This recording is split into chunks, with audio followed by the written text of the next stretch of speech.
Existem... Vamos listar. Tá. Ponto número 1, você precisa decidir o que você quer. A partir do momento que você decide o que você quer, a chance de isso que você quer ser muito próximo do que Deus quer para você é muito grande, principalmente se você já é uma pessoa de fé. Por quê? Eu, como já nasci num ambiente de fé, desde criança eu fazia orações do tipo: Senhor, eu quero muito tal coisa, mas não faz como eu quero, seja feita a tua vontade. Você fez essa oração uma vez, Celso. Acabou.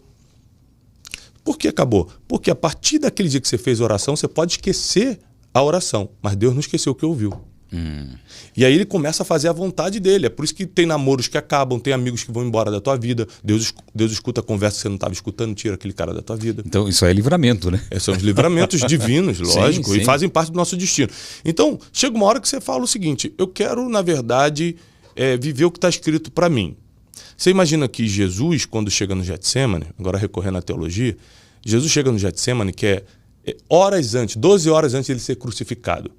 Ele vai sozinho para debaixo de uma árvore de oliveira e faz a seguinte oração: Pai, eu estou angustiado. Eu estou começando a perceber que não é bem isso que eu quero, não. Então, se for possível, afasta de mim esse cálice. Ou seja, tira de mim essa missão que eu já percebi que agora vai ser doloroso demais. Agora é espancamento, julgamento, cuspe, tapa na cara e crucificação. Se for possível, afasta de mim esse cálice. Contudo, vírgula, não seja como eu quero, porque o que eu quero mesmo é sair, mas seja conforme a tua vontade. A partir do momento que você faz essa oração, sua vida muda.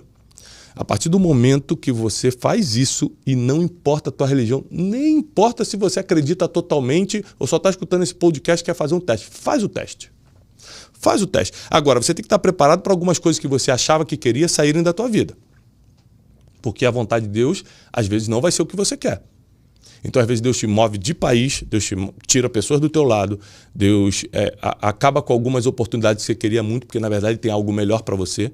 Quando eu quebrei há 10 anos, eu chutei a parede e falei: Deus não existe. Você quebrou? Não, mas quebrei... Financeiramente? Financeiramente e emocionalmente. Entrei numa depressão. Mas quando eu digo quebrei, é quebrar de verdade, né? Pessoa que passa dificuldade financeira, estou quebrado. Está triste, muito triste, fala: estou em depressão. Não.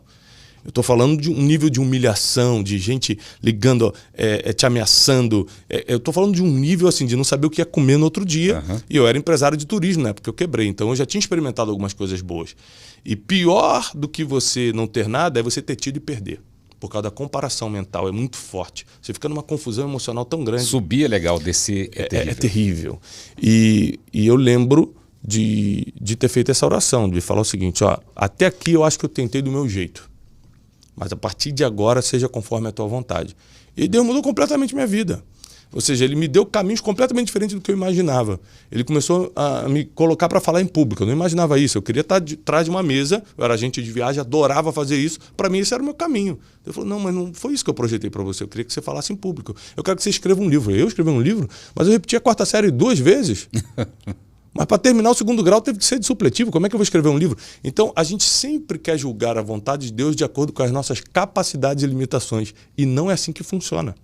Então, é por isso que a Bíblia diz que nós vivemos pela fé, porque não é pelo que a gente vê, é pelo que a gente acredita.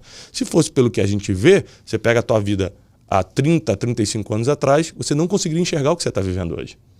Porque não dá para ver certas coisas, mas você consegue acreditar. Você consegue falar assim: quem sabe? E isso é a fé, a certeza das coisas que você ainda não conseguiu ver. Exatamente. Então, uma oração pode mudar uma vida. Pode, e a gente não pode confundir também que... Mas não é, peraí, só corrigindo, não é uma oração. É quando você coloca tudo na mão de Deus e as decisões através dele, não é verdade? Uma oração. Se eu fizer uma oração pedindo o melhor para mim, mas não colocar nas mãos de Deus, não está certo. O que está escrito sobre isso que você está falando? Por isso que eu falo que a Bíblia tem resposta para tudo. Tiago, capítulo 4. Livro do apóstolo Tiago, capítulo 4. Pedis e não recebeis porque pedis mal. Você pede para os seus próprios interesses, para os seus próprios prazeres. Ai, Deus, eu queria tanto uma Ferrari. Qual é o interesse? Que tipo de oração é essa, sabe? Que é uma Ferrari, não tem problema não. Trabalha e compra. Não vai perturbar Deus com um negócio desse. Ou seja, as orações que são atendidas são orações com propósito. Qual o propósito disso que você está pedindo? E depois que a gente vira pai, eu sou pai de 4 filhos. 4 filhos? 4. Eu e o Janine temos 4 filhos. Você entende muito mais Deus.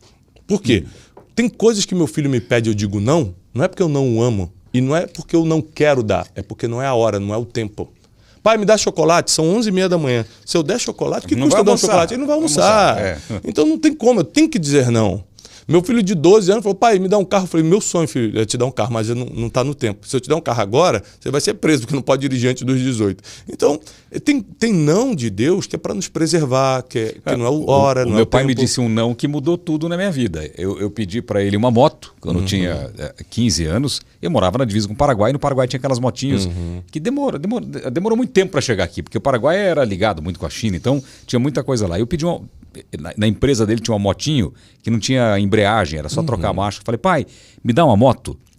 Eu gostava de moto. Ele virou para mim e falou assim, se eu não gostasse de você, eu dava. Eu nunca mais pedi moto e nunca mais tive vontade de ter uma moto. Nossa. Porque eu entendi. Você tinha que idade? Eu tinha 15 anos. Então você vê, há 75 anos atrás, mais ou menos, já tinha moto no Paraguai. Você vê como é que o Paraguai é evoluído. Você quer fazer bullying? Você vai sofrer comigo agora. Você tá falando com o rei do bullying.